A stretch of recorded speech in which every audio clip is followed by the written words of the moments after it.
Gold trusted gold buyers మీరు తాకట్టు పెట్టిన బంగారాన్ని విడిపించి ఈ రోజు ఉన్న మార్కెట్ ధరకు కొనబడను. బట్ అక్కడ నుంచి వీడియో క్యాసెట్ల నుంచి సినిమా ఇండస్ట్రీకి రావడం అంటే ఎట్లా జరిగింది అది? అది దాని తర్వాత ఇక వీడియో క్యాసెట్ పెరిగింది. టోటల్ మేము వాళ్ళ near about 400 to 500 movies rights కూడా తీసుకున్నాను. So video rights video cassettes చాలా అక్కడ ఇదండి. ఇట్లానే జోక్గా చలో మనం ఒక ఫిలిం కూడా చేయాలని ఒక కోరిక ఉండే. ఫిలిం చేస్తే ఎట్లా ఉంటుంది దానికి స్టడీ చేశాను. ఆ టైంలో మళ్ళీ నాకు కృష్ణారెడ్డి పరిచయంలో వచ్చాడు. సో మేము ఇద్దరం కలిసి ఏం చేయాలి, ఒక పిక్చర్ చేస్తామని first we started movie of Kobbari Bondam. So video క్యాసెట్లు రెంట్ ఇవ్వడం దగ్గర నుంచి ఒక లైబ్రరీ మెయింటైన్ చేశారు, లైబ్రరీ నుంచి ఒక సినిమా తీయాలి. వచ్చేసాను. దేంట్లోనూ మీకు పరిచయం లేదు, దేంట్లోనూ మీ ఫ్యామిలీ మెంబర్స్ లేరు, ఇలాంటి బిజినెస్ లో మీ వాళ్ళు ఎవరు నేను ఒక్కనే చేశాను, ముందు నుంచి లేరు, ఎవ్వరు లేరు, ఈ బిజినెస్ లో లేరు, ఈ టెక్నాలజీ లేరు, అంతా నేనే చేశాను. సో ఈ ఆలోచన లైబ్రరీ దాకా ఓకే, అక్కడ నుంచి సినిమా ఇండస్ట్రీకి పోవాలి, నేను ఒక సినిమా తీయాలి అనుకుంటే ఇప్పుడంటే కోట్లు అయింది, అప్పుడు లక్షల్లో అయినా ఉంటుంటుంది. లక్షల్లో అయిపోయింది. అది జస్ట్ కొబ్బరిబొండం ఓన్లీ 50 lakhs. అసలు మీకు దానికి సంబంధించి ఎలాంటి పరిచయం లేకుండా ఒక సినిమా తీయాలి. ఆ టైంలో నాకు కృష్ణారెడ్డి ఫ్రెండ్ అయింది కదా. సో కృష్ణారెడ్డి మేము అందరం డైలీ కూర్చుని ఒక డిస్కషన్లో ఇట్లా చేస్తే ఎట్లా ఉంటుంది, okay will take it risk అని తీసుకున్నాం.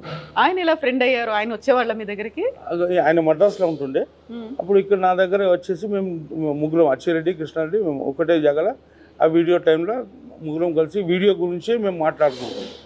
అప్పుడు పరిచయం అయింది, ఫ్రెండ్షిప్ అయింది. సో ముగ్గురు డిఫరెంట్ ప్లేసులు, 3 డిఫరెంట్ ప్లేస్ల వాళ్ళు. అది మన చేతిలో లేదు, భగవంతుడి చేతిలో ఉండేది. వాళ్ళు ఎట్లా కలుస్తారు మనకు కూడా తెలియదు కదా, ఎక్కడి నుంచో కల్పిస్తారు. ఫ్రెండ్స్ అయిపోయినాం, చాలా మంచి ఫ్రెండ్స్ అయిపోయినాం. జస్ట్ బ్రదర్స్ లాగా ఉన్నాం. ఇప్పుడు డైలీ జర్నీ బ్రదర్స్ లాగా వెళ్ళింది మాది. ముగ్గురు కలిసి ఎక్కడికి వెళ్ళినా ఆలోచనలో మేము ముగ్గురమే వెళ్తుండే. ఎస్వి కృష్ణారెడ్డి గారు, అచ్చిరెడ్డి గారి కంటే ముందే మీకు ఆర్జీవి గారి పరిచయం, ఫ్రెండ్. ఆ వీడియో ఆయనకు కూడా వీడియో లైబ్రరీ ఉండే. సో ఆ టైంలో క్యాసెట్స్ నా దగ్గర అన్ని రైట్స్ ఇవన్నీ ఇంగ్లీష్ అన్ని మూవీస్ ఉంటుండే కదా. సో అప్పుడు రామ్ గోపాల్ వర్మతో పరిచయం అయింది నాకు. సో రామ్ గోపాల్ వర్మనే నాకు వీడియో క్యాసెట్లో ఇంకా ఎట్లా ఏం చేయాలి ఆయన నాకు గైడెన్స్ ఇచ్చాడు. వీడియో క్యాసెట్ల బిజినెస్ గురించి మాట్లాడుకున్నారు తప్ప ఆయనతో సినిమా తీయాలనే ఆలోచన రాలేదు రామ్ గోపాల్ వర్మ? అది ఆ టైంలో రాలేదు. అప్పుడు ఆ టైంలో ఓన్లీ నా మైండ్లో వీడియోకి ఎట్లా డెవలప్ చేయాలి. మీకు ఆయనకు కూడా లేదా అసలు? అప్పుడు ఆయన కూడా నాకు ఏం చెప్పలేదు. ఇట్లా డిస్కషన్స్ జరిగినాయి కానీ అరే భయ్ ఇంత ఎందుకు చాలా అవుతుంది అట్లా ఆలోచించినా మేము ఏం చేయలేదు. ఆ తర్వాత కట్ చేస్తే ఆయన ఒక పెద్ద దర్శకుడు అయ్యారు, మీరు ఇంకో పెద్ద ప్రొడ్యూసర్ అయ్యారు, ఇద్దరు కలిసి వర్క్ చేయాలి. అసలు ఎప్పుడు అనిపించలేదు? అట్లా ఏం అనుకోలేదు అప్పుడు. ఆయన అంటే ఇక దాని తర్వాత ఆయన లైన్లో ఆయన వెళ్ళాడు. వీడియో క్యాసెట్లో మేము అందరం కలిసి ఉంటుండే. అప్పుడు ఆ టైంలోనే కృష్ణారెడ్డి పరిచయం అయింది కదా. సో మేము ముగ్గురం ఒక గ్రూప్ అయిపోయింది. సో అప్పుడు వెరీ ఫస్ట్ పెట్టింది మీరా హైదరాబాద్లో, లేకుంటే ఆర్జీవి గారు పెట్టారు ఒక వీడియో క్యాసెట్లకి సంబంధించి? వీడియో ఫస్ట్ లైబ్రరీ నాదే. మీదే? నాదే. తర్వాత ఆయనది వీడియో, ఆయన కూడా అమీర్పేటలో లైబ్రరీ పెట్టాడు అది. సో రెగ్యులర్ మీరు పెట్టింది కోటిలో, నేను పెట్టింది కోటిలో, ఈయన అమీర్పేటలో పెట్టారు. అమీర్పేట. మీరు రెగ్యులర్ గా కలుసుకోవడం అంటే ఎక్కడ కలుసుకునేవాళ్ళు మరి? ఇక్కడే నేను ఆయన దగ్గర వెళ్తుండే, ఆయన నా షాప్లో వస్తుండే. ఫ్రెండ్షిప్ అయింది అది. ఇద్దరం కలిసి ఎక్కడో బయటికి వెళ్ళాలి అంటే ఫ్రెండ్షిప్లో అట్లా వెళ్ళాము. ఇద్దరు కలిసి అంటే ఎలా వెళ్ళేవాళ్ళు? కారు ఉండేదా అప్పుడు? ఆ టైంలో ఓన్లీ స్కూటర్, బజాజ్ చేతక అంతే, ఇంకేముంటుండే. బజాజ్ చేతక మీద ఇద్దరు తిరిగేవాళ్ళు, ఇద్దరం కలిసి వెళ్తుండేమో. సో ఇద్దరు ఒక బిజినెస్ స్టార్ట్ చేసుకున్నారు అనుకోకుండా, ఫ్రెండ్స్ అయ్యారు. ఆ తర్వాత మళ్ళీ ఇద్దరు ఫిల్మ్ ఇండస్ట్రీకి వచ్చారు. ఆయనేమో డైరెక్టర్, మీరేమో ప్రొడక్షన్ హౌస్ ప్రొడ్యూసర్గా మీరున్నారు. ఎప్పుడు ఇన్నేళ్లలో ఏ రోజు అనిపించలేదా ఇద్దరం కలిసి ఒక సినిమా చేద్దాము? అట్లా ఇక ఏమైందంటే మనీషా ఫిల్మ్స్లో నేను కృష్ణారెడ్డి ముగ్గురం పార్ట్నర్స్ కదా. సో ఈ ఫిల్మ్కే మేము ఇట్లానే తీసుకెళ్ళాము. ఆ ఆలోచన ఎప్పుడు రాలేదు. ఎందుకంటే కృష్ణారెడ్డి యాజ్ ఎ డైరెక్టర్, నేను as a producer, Achi Reddy as a producer, మేము ఇద్దరం బ్యాక్లో ఉండి ఆ పని చేసాము అది. సో ఇప్పుడు అట్లా ఆలోచించాలి అనుకున్నాము కానీ ఏదో కారణం మొన్న చేస్తా వెళ్తున్నాం కదా, అట్లనే వెళ్ళాము. సో ఆర్జీవీని ఎప్పుడు కలిసారు మళ్ళీ మీరు? ఆ తర్వాత చాలాసార్లు, దాని తర్వాత చాలాసార్లు కలిసాను. షూటింగ్ టైంలో నేను కూడా వెళ్తుండే, అంతా మాట్లాడుకున్నాం. దాని తర్వాత ఒక టైంలో మళ్ళీ ఆయన బాంబే వెళ్ళాడు కదా, అక్కడ కొంచెం కట్ అయింది. మళ్ళీ బాంబే వెళ్ళి ఆయన హిందీ ఫిల్మ్స్ చేస్తుండే. సో మళ్ళీ మేము ఇక్కడ నాకు వేరే బిజినెస్ అన్ని దానిలో ఇన్వాల్వ్ అయ్యి తక్కువ అయిపోయింది. సో ఇప్పుడు మేము విన్నది, మీరు సినిమా తీయాలి అనుకున్నప్పుడు కేవలం అక్కడ వీడియో లైబ్రరీ పెట్టుకొని దాంతో వచ్చిన డబ్బులతోనే మీరు సినిమా తీయలేదు, మధ్యలో మీరు ఇంకొక పని కూడా చేశారు.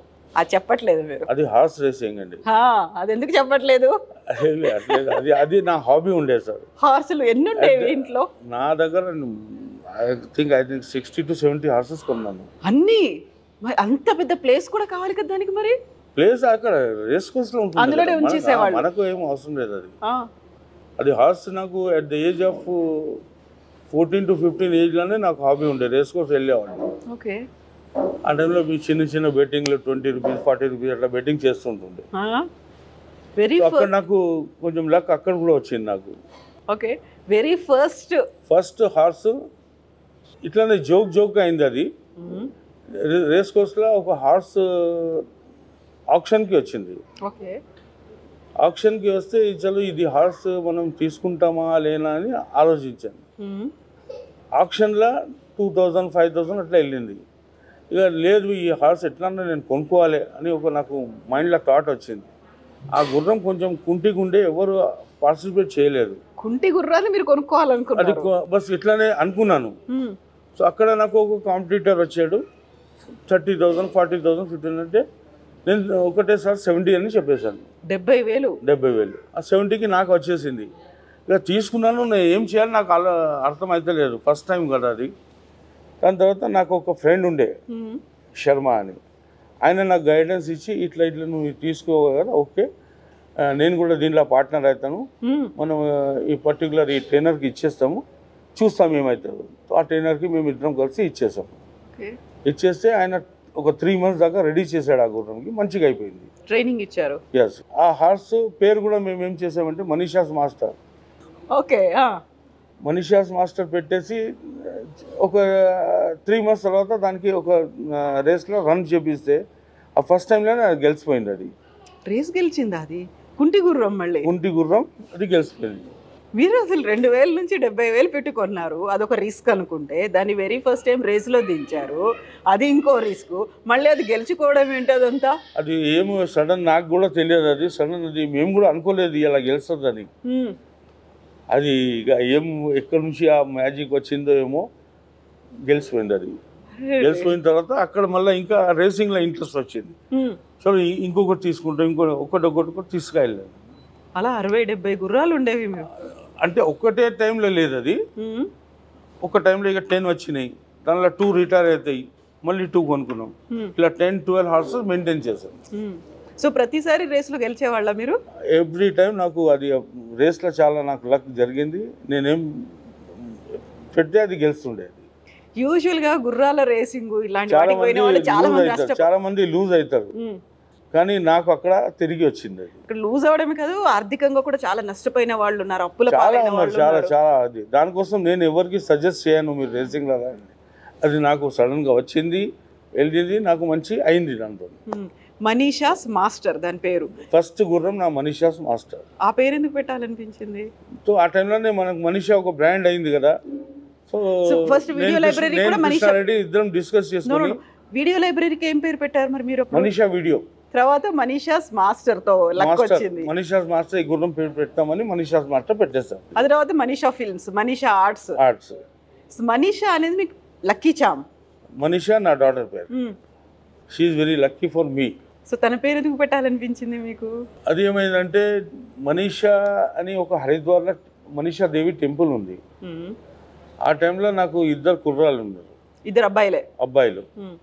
మాకు ఒక ఇష్టం ఉండే ఒక అమ్మాయి కావాలి అని. సో అక్కడ నేను కోరుకున్నాను, పోయి ఒక అమ్మాయి నాకు కావాలి అని మొక్కున్నాను. నీ పేరు పెడతా అనుకున్నారు అంతేనా? అప్పుడు అనుకోలేదు, ఒక అమ్మాయి కావాలి అని అనుకున్నాం.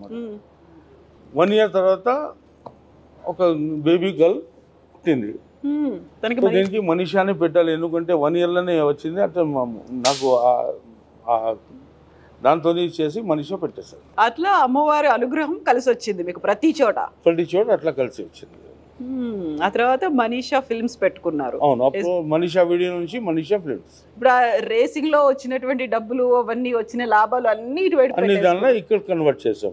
ఇది మళ్ళీ రిస్క్ అనిపించలేదా? ఇది కూడా రిస్క్ అంటే ఇక ఆ టైంలో రిస్క్ ఇక మన దగ్గర ఏం లేదు, రిస్క్ తీసుకోవాలి కదా, తీసుకున్నాం. ప్రతిదీ మీరు చేసిందల్లా కూడా ఇప్పుడు కొత్త రిస్క్ ఉండే, అంత రిస్క్. ఇన్ని సినిమాలు చేసిన మీరు మళ్ళీ ఈ రెస్టారెంట్ బిజినెస్ లోకి వచ్చారు. రెస్టారెంట్ బిజినెస్ ఇప్పుడు అదే కదా, ఇది కూడా అసలు మీకేం తెలియదు. ఎలాంటి టచ్ లేని బిజినెస్ లోకే వచ్చారు ఇందులో కూడా. అంతే ఏం తెలియదు. రెస్టారెంట్ బిజినెస్లో నాకు ఏం తెలియదు. ఇట్లానే ఒక కోరిక ఫస్ట్ నుంచి నాకు అదే ఉంది, మంచి తినాలి, మంచి తినిపియాలి, మంచి ఫుడ్ ఉండాలి అని ఉండే. సో ఒక రెస్టారెంట్ పెట్టి ఒక మంచి ఫుడ్తోని స్టార్ట్ చేస్తామని అనుకున్నాం. ఇప్పుడు మనం కూర్చుంది కామాక్షి, ఇంతకు ముందు ఉంది మీకు కామధేను వెజ్. ఓకే, అది Kamadhenu veg 4-5 years back start చేశాను.